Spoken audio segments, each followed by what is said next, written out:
Today, I'm diving into a time warp to recreate what classrooms looked like in the 1950s and 1960s.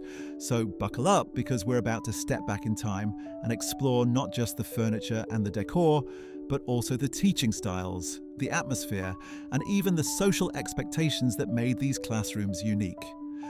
Let's see if I can really make it feel like we're back in the past. When we think about classrooms in the 1950s and 60s, we have to remember that they were more than just places to learn math or grammar. They were environments that reflected the values and priorities of society at the time. After World War II, there was a major push toward rebuilding economies, raising families during the baby boom, and preparing children for a future that was expected to be orderly and structured. Schools became a reflection of this.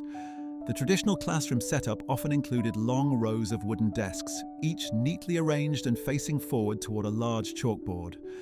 The teacher stood at the front of the room, almost like the captain of a ship, guiding students through the day with authority and control.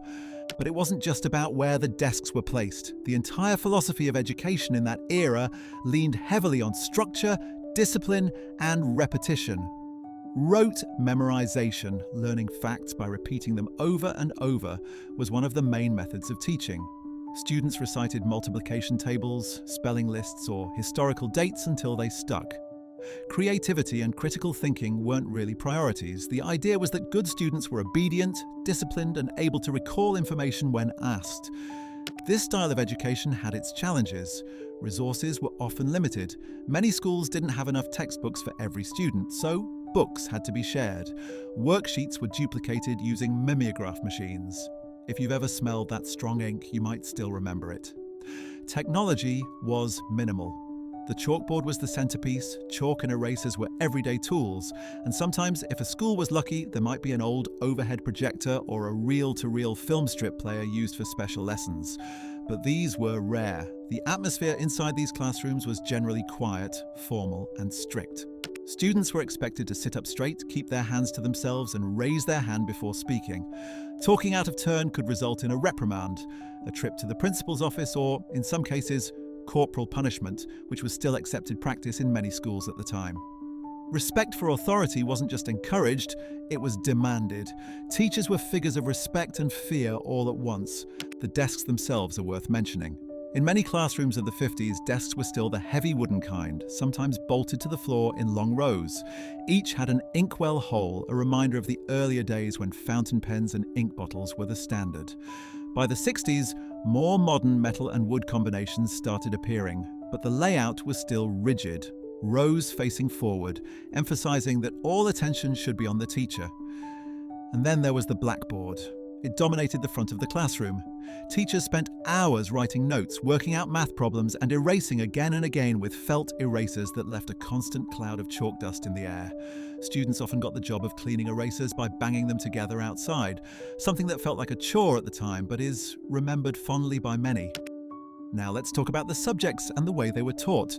Reading was often taught through phonics or through simple readers like the famous Dick and Jane books in the United States. In math, drills were constant. Flashcards for multiplication tables were common. History and geography were presented in a very straightforward way, often with an emphasis on patriotism. Science lessons were more basic than today, but the space race of the late 50s and 60s added a spark of excitement, pushing schools to introduce more science and math content to keep up with international competition. Discipline was a huge part of the culture. Many classrooms had strict rules: no gum chewing, no slouching, and no passing notes. Infractions could mean writing lines on the board, "I will not talk in class," written 100 times, or staying after school for detention. Parents often sided with teachers, believing that school was a place for order and hard work. Of course, not everything was rigid. Some teachers, especially toward the 1960s, began experimenting with more interactive methods. The cultural changes of the decade, civil rights movements, new ideas about individuality, and advances in psychology began to influence education. There was a slow shift towards student-centered learning. This meant encouraging discussion, group work, and critical thinking, although it was still far from the norm. By the late 60s, some classrooms had begun to move desks into clusters rather than rows, and audiovisual tools like slide projectors or language labs started to appear in better-funded schools. Another big change came with the materials used in class. While textbooks were still central, new workbooks, films, and even educational TV programs became more common. Shows like Sesame Street would later revolutionize early childhood education in the late 60s and early 70s, but even before that, schools were beginning to recognize the power of media in teaching. Let's not forget the social side of school in this era. The classroom wasn't just about academics, it was also about preparing students to fit into society. Boys and girls often had different expectations placed on them. Boys were encouraged toward math, science, and leadership, while girls were often steered toward home economics or typing. Desks had to be kept tidy, handwriting was graded, and even penmanship was considered a reflection of character. When we compare those classrooms to today's, the differences are striking. Modern classrooms prioritize flexibility, creativity, and collaboration. Desks are often arranged in groups to encourage teamwork. Technology is everywhere. Smartboards, tablets, and computers are standard in many schools. Lessons are interactive, encouraging students to think critically and problem solve rather than just memorize. The shift reflects a broader change in society, where adaptability and creativity are valued as much as discipline and knowledge recall.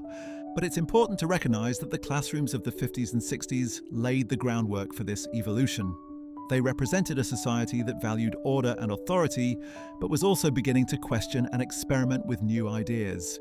Without the rigid structure of those early classrooms, the later innovations might never have happened. So, as we step back out of this time warp, think about your own school experiences. Maybe you or your parents or grandparents studied in classrooms like the ones I've described.